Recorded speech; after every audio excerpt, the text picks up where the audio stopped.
श्री भगवत मान। बहुत बहुत धन्यवाद अध्यक्ष जी। मैं महिलाओं की सुरक्षा के विषय पर बोलना चाहता हूं। वैसे तो बहुत सी घटनाएं बढ़ रही हैं देश में, महिलाओं के ऊपर अत्याचार हो रहे हैं। पंजाब में 500 से ज़्यादा सरकारी स्कूल लड़कियों के ऐसे हैं जहां बाथरूम ही नहीं है, कोई शौचालय नहीं है, तो लड़कियों को बहुत दिक्कतें आती हैं। और मैट्रिक और हायर सेकेंडरी स्कूल्स जो हैं वो 10-10 किलोमीटर की रेंज में हैं और वहाँ पे स्कूल जाने का कोई ऐसा प्रबंध नहीं है गवर्नमेंट की तरफ से, कोई शटल सेवा, बस सेवा। वो लड़कियाँ या तो बसों के पीछे लटक के जाती हैं या फिर पैदल जाती हैं, तो जहाँ अजनबियों से राइड लेती हैं तो इससे उनके साथ छेड़छाड़ की घटनाओं में वृद्धि होती है।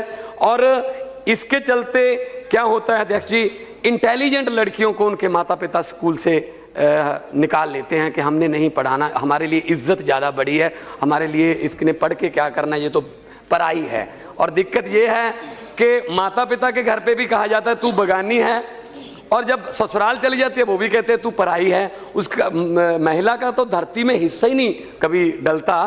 तो जैसे माननीय सांसद कह रहे थे जम्मू कश्मीर में कि अब आपका धरती में हिस्सा नहीं है, तो लड़कियों की लोहड़ी मनाने का एक अच्छा पॉजिटिव साइन है। पंजाब में लड़कियों की भी लोहड़ी अब मनाने लगे हैं, ये साइन अच्छा है। गुरु नानक देव जी ने अपनी बानी में लिखा है, सो क्यों मंदा आखिए जित जम्मे राजान। जो राजाओं को पैदा करती है उसको कैसे आप बोल सकते हैं मंदी भाषा में। और बानी में ये भी लिखा है, एती मार पई कुरलाने तय की दर्द ना आया। औरत कुरला रही है और राजाओं को दर्द नहीं आ रहा, उनको दया नहीं आ रही। तो ऐसे में एक तरफ तो हमारे देश के रॉकेट जो है मंगल ग्रह की तरफ चले हुए हैं, दूसरी तरफ हमारे दहेज उत्पीड़न और कोख में कत्ल हो रहे हैं। मुझे समझ नहीं आती कि हम कौन सी सदी की तरफ जा रहे हैं। और मुझे ये कहते हुए भी शर्म आती है कि जब पंजाब में रिसेंट दिनों, वैसे पूरे देश में ऐसा होता है, जब भी कोई नर्सें हड़ताल करती हैं, कोई डॉक्टर्स बेरोजगार हड़ताल करते हैं, तो मेल पुलिसमैन लड़कियों की पिटाई करते हैं। 3-4 दिन पहले पंजाब में ऐसी घटना हुई कि लड़की की आंख चली गई, 24 स्टिचेस लगे हैं। अगर करना हो तो बहुत कुछ हो सकता है। हमारे शहीद भगत सिंह नगर एक डिस्ट्रिक्ट है, वहाँ पे एक IAS जब डिप्टी कमिश्नर आए, उन्होंने एक अनोखा तरीका निकाला। वहाँ लड़कियों की गिनती लड़कों से कम थी। उन्होंने सभी डॉक्टर्स को कहा डिस्ट्रिक्ट के कि जो भी आपके पास प्रेगनेंसी के केस आते हैं वो हमें थाने में दे के जाओ एड्रेस के साथ। जब केस आने लगे थाने में तो पुलिस उनके घर पे जाने लगी कि आपका केस हमारे पास आ गया, कोई दिक्कत आए तो बताना। 9 महीने के बाद अध्यक्ष जी जब उन्होंने चेक किया कि कितने बच्चे पैदा हुए हैं, जो बच्चे पैदा नहीं हुए थे उनसे पता किया गया कि कहां से आपने अबॉर्शन करवाया। 2-3 डॉक्टर अमृतसर से, गुरदासपुर से पकड़ के लाए गए। तो उसके बाद इतना डर पैदा हो गया कि अब शहीद भगत सिंह नगर में लड़कियों की गिनती लड़कों की गिनती से ज्यादा है।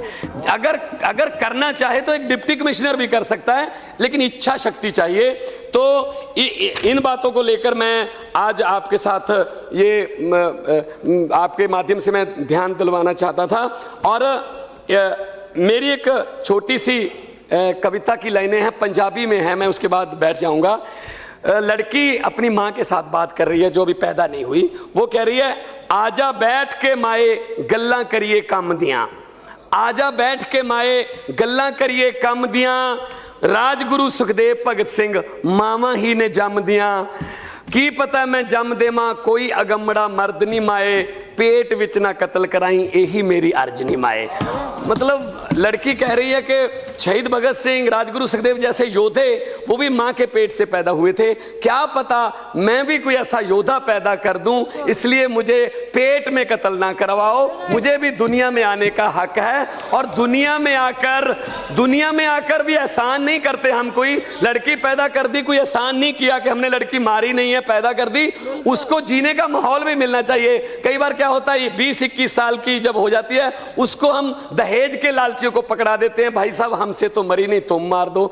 तो ये ऐसी घटनाएं होती हैं, उनको जीने का माहौल भी मिलना चाहिए। और रिजल्ट देखते हैं अध्यक्ष जी, जब हम मैट्रिक के, हायर सेकेंडरी के, बीए के, एमए के, क्या आता है, लड़कियों ने इस बार फिर बाजी मारी, लड़कियों ने इस बार फिर बाजी मारी। तो लेकिन एक बात बहुत बड़ा पॉइंट है इसमें, जो फर्स्ट आती हैं +2 में, बीए में, एमए में, बाद में कहां जाती हैं? फिर वो कोई अनपढ़ के साथ या किसी जमीन वाले के साथ तो शादी हो जाती है, उनकी पढ़ाई फिर बेकार रह जाती है। तो फर्स्ट आके भी वो वही जीवन व्यतीत करती हैं। तो महिलाओं को आजादी मिलनी चाहिए। अब महिलाओं को कुड़ियां चिड़ियां, या ये तो बेचारी गऊ जैसी, ये चिड़ियां गऊ का जमाना नहीं है, अब शेरनियां बनने का टाइम आ गया है। बहुत बहुत मेहरबानी अध्यक्ष।